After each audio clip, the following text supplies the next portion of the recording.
بسم اللہ الرحمن الرحیم۔ السلام علیکم۔ صبح صبح کا وقت تھا جب میں اور میرے شوہر دروازے پر ہونے والی تیز دستک سے چونکے تھے۔ ہم دونوں نے دروازے کی طرف مڑ کر دیکھا۔ دروازے پر دستک جاری تھی۔ میرا شوہر بولا، جاؤ، جا کر تم ہی دروازہ کھولو۔ شوہر کی بات سن کر میں اٹھ کر دروازہ کھولا تو سامنے ڈاکیا کھڑا تھا۔ مجھے دیکھ کر بولا، السلام علیکم، آپ کا نام نوشین ہے؟ میں نے کہا، جی ہاں، میرا نام نوشین ہے۔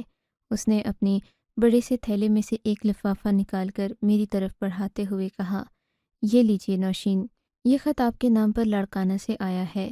میں خط دیکھ کر حیران پریشان ہو گئی۔ میں نے کہا کہ مجھے تو کوئی خط نہیں لکھتا، پھر یہ کس نے بھیجا ہے؟ ابھی میں ڈاکیے سے بات کر ہی رہی تھی کہ میرا شوہر بھی دروازے پر آ گیا۔ میرے شوہر نے کہا، یہ کون ہے؟ میں نے کہا، ڈاکیا ہے ظاہر ہے، لیکن میرے نام ایک خط لایا ہے، میں تو نہیں جانتی کسی کو جو مجھے خط لکھے۔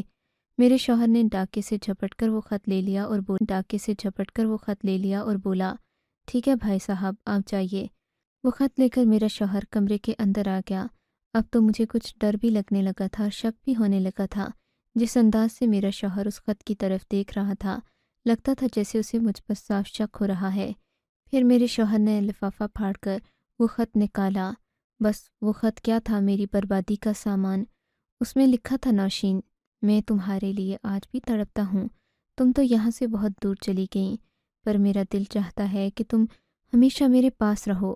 خط میں ایسی ایسی نازیبا باتیں لکھی تھیں کہ کوئی بھی شوہر پڑھ کر اپنی بیوی کو طلاق دیے بغیر نہیں رہ سکتا۔ وہ اتنی واہیات اور بے حیائی والی باتیں تھیں کہ میرا شوہر غصے سے پاگل ہو گیا۔ اس میں کچھ ماضی کا ذکر بھی تھا کہ یاد ہے جب تم اور میں چھت پر، اس طرح کی معیوب باتیں جو پڑھنے سے ہی شرم آئے۔ میرا شوہر یہ دیکھ کر مجھ پر چلانے لگا، بولا، تم نے آج تک اپنے آپ کو گھر میں چھپا کر رکھنے کی اداکاری کی۔ میں نے تم سے کہا تھا کہ تم نوکری کر لو، تھوڑا بہت ہمارے لیے مدد ہو جائے گی۔ تم نے تو یہ کہہ کر نوکری نہیں کی تھی کہ تم باہر مردوں والے ماحول میں نہیں جانا چاہتی، تو اب یہ کیا ہے؟ تم خود کو ستی سوتری ثابت کر کے مجھے دھوکہ دے رہی تھی، میں سب جان گیا ہوں۔ میرا شوہر غصے میں چیزیں اٹھا کر پھینکنے لگا۔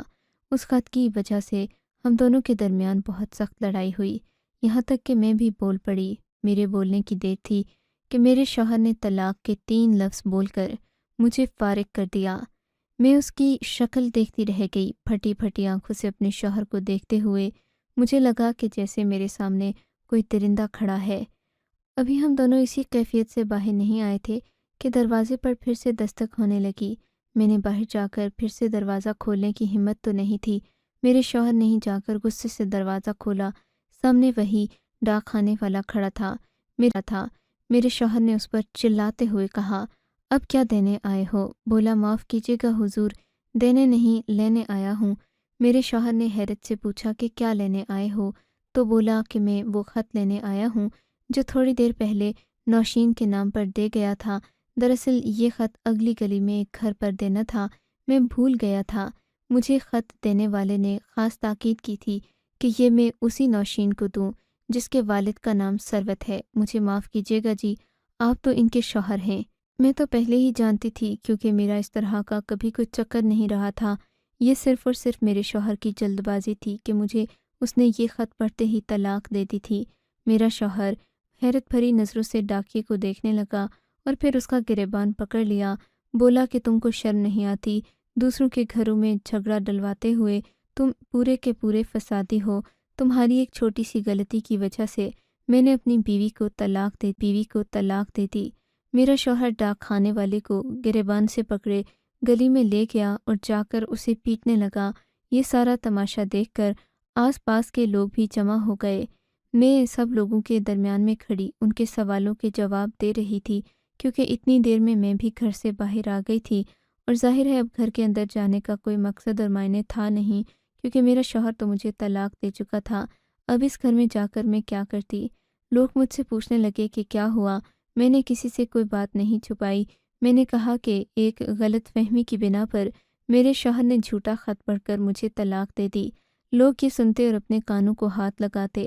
جب میرے شوہر کا غصہ ٹھنڈا ہوا تو اسے معلوم ہوا کہ وہ کیا کچھ کھو چکا ہے۔ پہلے نمبر پر وہ اپنی محبت کرنے والی بیوی کا ساتھ چھوڑ چکا تھا، اسے ہمیشہ کے لیے خود پر حرام کر چکا تھا، اور دوسرے نمبر پر وہ لوگوں کے سامنے بھی ایک نفسیاتی مریض بن گیا تھا، کیونکہ اس نے جو بھی کیا تھا وہ غلط تھا۔ میں نے دیکھا کہ اب میرا شوہر ندامت بھری نگاہوں سے میری طرف دیکھ رہا تھا۔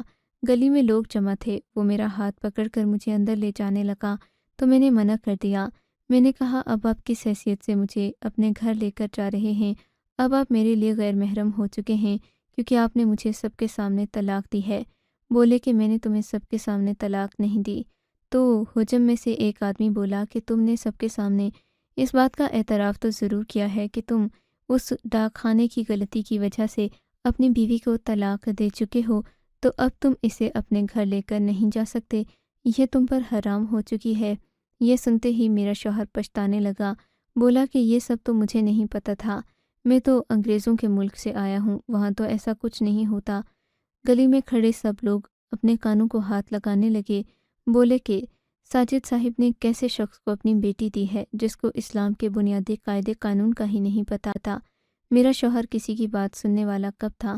اس نے جو کرنا تھا کر دیا۔ اب مجھے اپنے گھر کے اندر لے جانا چاہ رہا تھا کہ تبھی میرے والد صاحب کو کسی نے اطلاع کر دی۔ میرے والد نے جب دیکھا کہ اتنا زیادہ ہجوم ہے اور سب لوگ یہ جان گئے ہیں کہ ان کی بیٹی کی طلاق واقع ہو چکی ہے، والد صاحب نے میرے شوہر سے ایک لفظ بھی نہیں پوچھا۔ وہ اپنی گاڑی لے کر آئے اور اس میں بٹھا کر عزت سے مجھے گھر لے گئے۔ میرا شوہر پیچھے چلاتا اور چیختا رہا کہ اتنی سی بات پر کیا تم مجھ سے میری بیوی چھین لو گے؟ پر انہیں سب نے سمجھایا کہ اب تمہاری بیوی تم پر حلال نہیں رہی، اب تم اسے ہمیشہ کے لیے کھو چکے ہو۔ گھر جاتے ہوئے راستے میں میری آنکھیں بھی بھری ہوئی تھیں، میں بہت زیادہ پریشان تھی۔ میں اپنے شوہر کو دل سے چاہتی تھی، اگر وہ طلاق نہ دیتے، بات صرف شک جیسے معاملے پر ہوتی تو میں کبھی بھی اپنے شوہر کا ساتھ نہ چھوڑتی، پر انہوں نے تو رشتہ ہی ختم کر دیا تھا۔ اب میں چاہ کر بھی اپنے شوہر کے لیے کوئی مہر نہیں کر سکتی تھی۔ میں گھر آئی تو اماں مجھ سے مل کر پھوٹ پھوٹ کر رونے لگیں، بولیں کہ بیٹی میں تو سمجھی تھی کہ یہ پڑھا لکھا انسان ہے، باہر سے پڑھ لکھ کر آیا ہے تو ذرا تحمل مزاج ہوگا، پر یہ تو بہت ہی زیادہ کم ظرف اور بہت ہی زیادہ بد اخلاق انسان نکلا جس نے میری بیٹی کو اتنی سی بات پر طلاق دے دی۔ میری بہن کہنے لگی کہ اتنے شکی انسان کے ساتھ تمہیں ویسے بھی زندگی نہیں گزارنی چاہیے تھی، ورنہ یہ تمہاری زندگی کو جہنم بنا دیتا۔ میں اس کی باتیں سن کر چپ ہو گئی تھی۔ یہ تو میں ہی جانتی تھی کہ اس خط میں کیا لکھا تھا، پر حیرت اس بات کی تھی کہ نوشین تھی کون جس کے نام یہ خط لکھا گیا اور اس شخص نے غلطی سے ہمارے گھر کے دروازے پر دے دیا۔ میرے شوہر کو ابھی بھی یقین نہیں آ رہا تھا کہ میں ان سے دور جا چکی ہوں۔ وہ بار بار میرے نمبر پر فون کرتے اور کہتے کہ مجھ سے بات کرو، گھر آ جاؤ، ایسا نہ کرو، یہ تماشا اچھا نہیں ہوتا، میں تم سے محبت کرتا ہوں، ہزاروں لڑ کر میں نے تمہیں چنا ہے اور تم مجھے دکھ دے رہی ہو۔ میں نے اپنے شوہر کی کسی بات کا جواب نہیں دیا۔ میں جانتی تھی کہ ایسا کرنا میرے لیے بہت برا ہو جائے گا، پھر اور باتیں ہوں گی اور میرے ابا جان مجھ پر ناراض ہوں گے، کیونکہ ابھی تک میں ابا کی پناہ میں ہی تھی، انہی کے گھر میں رہ رہی تھی، انہوں نے ہی مجھے سہارا دیا تھا۔ میں نہیں چاہتی تھی کہ ابا مجھ پر ناراض ہوں، سو میں نے کہہ دیا کہ میں آپ سے آئندہ کے بعد کوئی بات نہیں کروں گی۔ آخری بار میرے شوہر نے مجھے دھمکی دی کہ تمہیں میں اپنا بنا کر ہی رہوں گا۔ میں نہیں جانتی تھی کہ میرا شوہر ہاتھ دھو کر میرے پیچھے پڑ گیا ہے۔ طلاق کے تقریباً 3-4 دن کے بعد ہی ابا نے مجھ سے کہا، بیٹی میں تمہیں کبھی بھی اس گھر سے جانے کا نہیں کہوں گا، تم اس گھر کی رونق ہو، نہ ہی تم ہم پر بوجھ ہو، نہ ہم تم سے تنگ ہوتے ہیں، لیکن بیٹی تم تو جانتی ہو حقیقی باتیں الگ ہوتی ہیں، خرچہ اور پھر دال روٹی کی فکر انسان کو کمزور کر دیتی ہے۔ میرے سامنے تو اپنی ساری زندگی کماتے ہوئے گزار چکا ہوں، بیٹی میں تمہیں یہ نہ کہتا اگر میری مجبوری نہ ہوتی۔ تم تو جانتی ہو کہ ایک بندے کے بھی کھانے پینے سے بڑا فرق پڑتا ہے۔ میں نہیں چاہتا کہ تمہیں کسی قسم کی کھانے کی کوئی کمی لگے، میں چاہتا ہوں گھر میں جو پھل آئے اور کپڑے وغیرہ بھی، تو میں چاہتا ہوں کہ تم مجھے کچھ رقم کما کر دو تاکہ تمہارا اس گھر میں گزارا ممکن ہو سکے۔ کچھ عرصے کے بعد میں تمہیں کسی اچھے شخص کو ڈھونڈ کر بیاہ دوں گا، پر ابھی تمہاری عدت تو پوری ہو بیٹی۔ میں اپنے شوہر کی باتیں یاد کر کے روتی بھی تھی اور اپنے بابا کی باتیں سن کر اور پریشان ہوتی۔ بابا نے تو صاف کہہ دیا تھا کہ اس گھر میں رہنا ہے تو کما کر کھانا پڑے گا، سوائے اس بات میں سر ہلانے کے میں اور کر بھی کیا سکتی تھی۔ میں نے کہا ٹھیک ہے ابا جان، آپ جیسا کہیں گے میں ویسا ہی کروں گی۔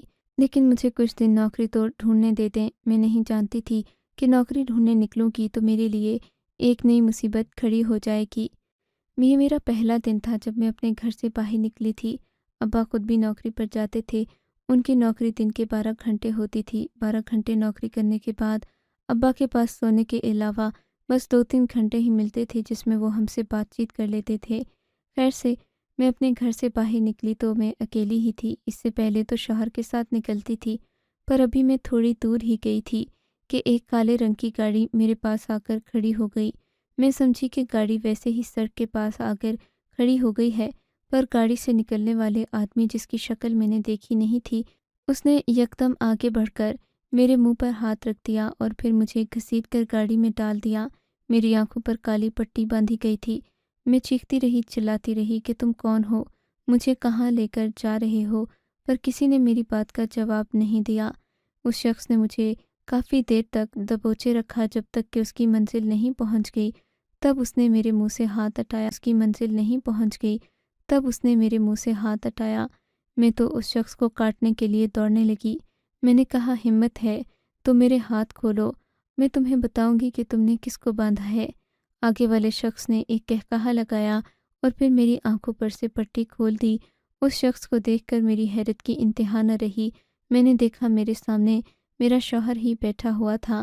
کرخ لہجے میں کہنے لگا، تم پیار سے نہیں مانتی، میں نے سوچا کہ تمہیں اٹھا کر ہی لے آؤں، آخر کو تم میری بیوی ہو، اکڑ کیسی؟ میں اپنے شوہر کو دیکھ کر حیران رہ گئی۔ میں نے کہا، میں تمہاری بیوی نہیں ہوں، تم اس بات کو مان تو لو۔ کہنے لگا، ہاں میں نے سارے مولویوں سے پوچھ لیا ہے، شادی دوبارہ کرنے کے لیے بھی ایک عمل کرنا پڑے گا اور اس کو حلالہ کہتے ہیں۔ اگر تم چاہو گی تو ہم وہ کر لیں گے، ہم پھر سے ایک ہو جائیں گے۔ اپنے شوہر کی بات سن کر میں رونے لگی۔ میں نے کہا، اب مجھے دوبارہ آپ کے ساتھ نہیں رہنا، آپ مجھے اور غصہ کرتے تھے، میں ایسے سخت کرخت آدمی کے ساتھ رہ کر اپنی زندگی برباد نہیں کروں گی۔ تب میرا شوہر مجھے منانے لگا، یقین دلانے لگا کہ ایسا کچھ بھی نہیں ہوگا، میں اس کی رہوں گی تو وہ مجھے کبھی بھی اس طرح سے ذلیل و رسوا نہیں کرے گا، ہمارے بچے ہوں گے وغیرہ وغیرہ۔ شوہر کی باتیں سن کر بھی مجھ پر کوئی اثر نہ ہوا۔ میں جانے کی ضد کر رہی تھی کہ وہ کہنے لگا، اچھا تو تم اس طرح نہیں مانو گی، چلو میں تمہیں ایک ایسے شخص سے ملواتا ہوں جو تم سے حلالہ کرے گا اور پھر تم زندگی بھر کے لیے میری ہو جاؤ گی۔ میں اپنے شوہر کی ضد کے آگے مجبور آ چکی تھی۔ میں جانتی تھی کہ ان کو انکار کرنے کا بھی کوئی فائدہ نہیں ہے۔ اگر میں انکار کرتی تو وہ مجھے زبردستی اٹھا کر لے جاتا، پھر وہ گھر بھی ویران سا تھا، یہ جگہ بھی عجیب سی تھی، میں یہاں سے بھاگ بھی نہیں سکتی تھی۔ میرا شوہر مجھے لے کر ایک الگ سے گھر میں داخل ہو گیا۔ یہ گھر کافی ویران لگ رہا تھا۔ دروازہ کھلتے ہی لکڑی کی بو میرے نتنوں سے ٹکرائی۔ پھر وہ مجھے ایک اور کمرے میں لے کر گیا۔ حیرت کی بات تو یہ تھی کہ پورا گھر خالی تھا، صرف اس میں ایک ہی کمرہ تھا جو کہ رہنے کے قابل لگتا تھا۔ میرے شوہر نے مجھے اس کمرے میں بٹھا دیا اور کہنے لگا، تم بیٹھو، میں کسی کو تم سے ملوانے کے لیے لاتا ہوں۔ پھر میرا شوہر دوسرے کمرے میں گیا اور ایک ویل چیئر گھسیٹتا ہوا لے کر آیا۔ میں نے دیکھا اس پر ایک نوجوان بیٹھا ہوا تھا جس کی شکل میرے شوہر سے ملتی جلتی تھی۔ یہ کون ہے؟ میں نے حیرت سے پوچھا۔ یہ جو بھی ہے، بس یہ تمہارے ساتھ نکاح کرے گا اور وہ نکاح کرنے کے بعد تمہیں طلاق دے کر اپنی زندگی سے نکال دے گا اور میرے لیے پھر سے حلال کر دے گا۔ اسی کو تو حلالہ کہتے ہیں۔ میرا شوہر غصے سے بول رہا تھا۔ اس کی آنکھوں میں عجیب سی چمک تھی جو مجھے دوبارہ حاصل کرنے کی تھی۔ میں نے وقتاً کہا کہ ٹھیک ہے، تم میرا طلاق دے گا تو میں تم سے شادی کر لوں گی، پر میرا شوہر یہ نہیں جانتا تھا کہ اگلے انسان کی مرضی ہوتی ہے کہ وہ اسے طلاق دے یا نہ دے۔ بہرحال چونکہ یہ بھائی اس کا معذور تھا اور اسے حلالہ کروانے میں میرے شوہر کا کچھ جاتا نہیں تھا، تو اس نے ایسا ہی کیا۔ میں مولوی صاحب کی موجودگی میں اب مجید احمد کے بھائی کی بیوی بن چکی تھی۔ میں نے اسے کہہ دیا کہ تم ابا کو بھی اطلاع پہنچا دو، ایسا نہ ہو کہ وہ پریشان ہوں۔ اس نے شاید ایسا ہی کیا، ابا سے میری فون پر بات بھی کروا دی۔ ابا کو میں نے یہی تاثر دیا کہ میں خود گھر سے بھاگی ہوں تاکہ ابا کو میری محبت نہ ستائے بلکہ میری نفرت ان کو مجھے بھولنے پر مجبور کر دے۔ میں اور کیا کر سکتی تھی؟ ایک ایسی بیٹی جو بے بس اور مجبور ہو، وہ اپنے بوڑھے باپ کی محبت سے زیادہ اس کے بھول جانے کو ترجیح دے گی کہ وہ خوش رہے۔ میں نے بھی اپنے بابا کے لیے اتنا بڑا جھوٹ تو بول دیا تھا، پر اب ڈر لگ رہا تھا کہ آگے کیا ہوگا، میں کہاں جاؤں گی، کیا ہوگا، میں کہاں جاؤں گی، کیا پتہ یہ شخص میرے ساتھ کیا کرے گا۔ یوں میرے نکاح کی تیاری کر کے مجھے مجید احمد کے چھوٹے بھائی سے بیاہ دیا گیا۔ مجید احمد کا چھوٹا بھائی بہت رحم دل تھا اور نرم طبیعت کا مالک تھا، وہ مگر صحیح سے بول نہیں پا رہا تھا، ایسا لگتا تھا جیسے اسے مجھ پر اعتبار نہیں ہے۔ میں نے دیکھا وہ بہت ہی زیادہ عام انسانوں سے مختلف لگ رہا تھا۔ میں نے اس سے وجہ پوچھی کہ تم ایسے کیوں رہتے ہو، تمہارا بھائی بہت امیر ہے، تم تو پوری دنیا میں گھوم پھر سکتے ہو۔ یہ کہنا تھا کہ اس شخص کے آنکھوں سے آنسو جاری ہو گئے، کہنے لگا ایسا نہ کہو کہ میرا بھائی امیر ہے، میرے بھائی نے بلکہ وہ کیا ہے جو کوئی انسان کسی دوسرے بھائی کے ساتھ نہیں کر سکتا، اور میں تو تمہیں بھی کہوں گا کہ تم اس شخص سے طلاق لے لو۔ دیکھو میں تمہیں ساری کہانی سنانے کو تیار ہوں۔ پھر وہ روتے ہوئے بولا ہم لوگ 3 بہن بھائی تھے، ہمارے ابو کی زمین جائیداد کافی تھی، مگر بس پھر کیا تھا، تایا ابا کے بیٹوں نے ہمارا کاروبار سنبھال لیا۔ ابا کی وفات تو کم عمری میں ہی ہوئی تھی، اسی لیے ہم باپ کے دیے ہوئے اعتماد سے محروم رہ گئے۔ یوں چچا کے بہن بھائیوں نے ہمارا کاروبار سنبھالنا شروع کر دیا، لیکن رفتہ رفتہ ان لوگوں نے لالچ میں آ کر میری بہن کی شادی ایک عام سے آدمی سے کر دی، اور پھر مجھے اپنا بیٹا بنا لیا۔ بولے کہ تم تو ہمارے بچے ہو، ہم ہمیشہ تمہارا خیال رکھیں گے۔ مگر پھر تایا ابا کے علاوہ تایا کا بڑا بیٹا بہت سنگین طبیعت کا مالک ہوا، وہ تو اپنے باپ سے بھی دشمنی پر آمادہ تھا۔ وہ بس یہی چاہتا تھا کہ میرے حصے کی جائیداد کھا جائے، اس کے پاس کچھ نہ رہے، جبکہ مجھے اس بات پر پورا اور کامل یقین تھا کہ میں ایک بار اپنے پاؤں پر کھڑا ہو جاؤں تو خود ترقی کر سکتا ہوں۔ پر اس نوبت تک آنے سے پہلے ہی تمہارے شوہر یعنی کہ مجید احمد نے میری جان سے کھیل کر باقی لوگوں کو یہ اطلاع دے دی کہ ہوں میری زندگی ختم ہو گئی ہے۔ اس نے تو مجھے پہلے ہی ڈاکو مشہور کر رکھا تھا، پھر پولیس مقابلے میں میری موت کی خبر چلانے کے بعد مجھے لا کر یہاں قید کر دیا۔ شاید اس میں اتنی انسانیت تھی کہ اس نے مجھے قتل نہیں کیا، اس نے مجھے زندہ رکھا، پر میں تو اب کہیں کا نہیں رہا۔ میرے بھائیوں نے بھی مجھ سے چالاکی کی، بلکہ مجھے بیمار سمجھ کر پھینک دیا۔ اب میں اس جگہ پر قید ہوں، میرے کسی رشتہ دار کو نہیں پتہ کہ میں کون ہوں اور کہاں ہوں، لیکن اگر تم میری مدد کرو گی تو میرے پورے خاندان کو یہ بات پتہ چل جائے گی کہ میں کون ہوں، خاص کر اگر تایا جان کو یہ بات پتہ چلے کہ ان کے مرحوم بھائی کا بیٹا اس جگہ پر قید ہے تو وہ اپنے بیٹے کو زندہ نہیں چھوڑیں گے، اس کو قانون کے مطابق سزا دلوائیں گے۔ مگر اس تک جائے گا کون؟ میں نے پوچھا۔ اب تو تم میری زندگی میں آ گئے ہو، تم نے مجھ سے نکاح کیا ہے، نکاح کی برکت سے سب حل ہو جائے گا، بس تم مجھ سے وعدہ کرو کہ کبھی میرا ساتھ نہیں چھوڑ جائے گا، بس تم مجھ سے وعدہ کرو کہ کبھی میرا ساتھ نہیں چھوڑو گی۔ میں نے ڈرتے ڈرتے اس سے بھی وعدہ کر لیا، حالانکہ وہ میرے شوہر کا پہلا بھائی بلکہ چچا زاد بھائی تھا، مگر میرا شوہر جس امید پر تھا وہ امید تو ہم پوری نہ کرنے والے تھے۔ ہم دونوں کو ہی ایک دوسرے سے محبت ہو گئی تھی۔ میں اب اپنے نئے شوہر کے ساتھ ہنسی خوشی رہنے لگی۔ میں نے سوچ لیا تھا کہ مجھے آگے کیا کرنا ہے۔ اگر میں اپنے شوہر کی مدد سے زمین کا کیس بھی کرتی، ان لوگوں تک پہنچ بھی جاتی تو زمین کی بنیاد پر مزید دشمنیاں ہوتیں، انہی دشمنیوں کا قرض چکاتے چکاتے ہم لوگ شاید اپنی ساری عمر بسر کر دیتے۔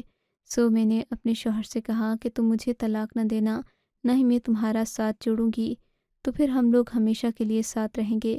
ایسا ہی ہوا، میرے شوہر نے میرے کہنے پر وہ گھر بدل لیا، میں نے اس کا علاج بھی کروانا شروع کیا تھا، اب وہ چلنے پھرنے کے قابل ہو گیا تھا۔ ہم دونوں نے وہ محلہ بھی چھوڑ دیا، سب کچھ چھوڑ دیا۔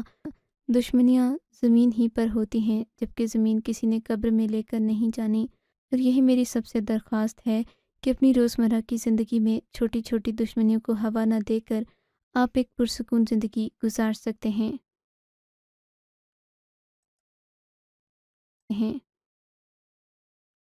آپ کو اگر یہ کہانی اچھی لگی ہے تو اس ویڈیو کو لائک کیجیے، اور اس طرح کی مزید کہانیاں سننے کے لیے ہمارے چینل کو ضرور سبسکرائب کیجیے۔ کہانی سننے کا شکریہ۔